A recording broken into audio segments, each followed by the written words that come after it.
एक दरियाई का सबक, अहमियत ईमानदारी।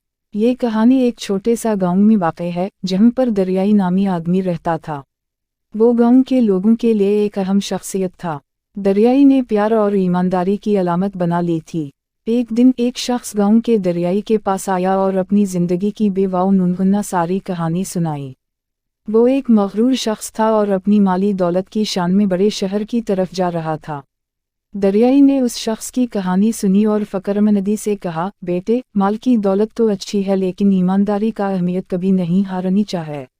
शख्स के साथ और इसकी दौलत के साथ बरहाना कामयाबियाँ थीं, लेकिन वो एक दिन अपनी ईमानदारी खो बैठा। एक दिन वो अपनी दौलत को दरियाई के पास रखने की सोचने लगा और उसने दरियाई को फंसा दिया कि इसकी ज़िंदगी की दौलत को महफूज रखे। दरियाई ने ईमानदारी की बात की और शख्स से कहा, मैं तुम्हारी दौलत को महफूज रखने के लिए तैयार हूँ, लेकिन ईमानदारी की कद्र करनी चाहिए। शख्स ने दौलत को दरियाई के पास छोड़ दी, लेकिन उसका दिल अब बड़ी पछतावा महसूस कर रहा था।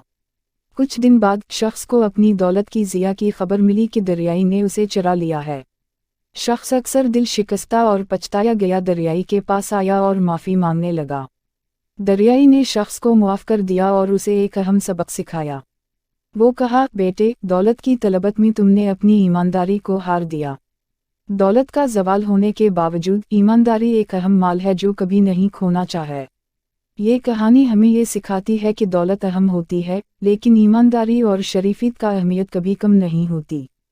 दौलत की पैरवी में ईमानदारी की खसारत करना कभी भी आपको पछतावा दिला सकता है।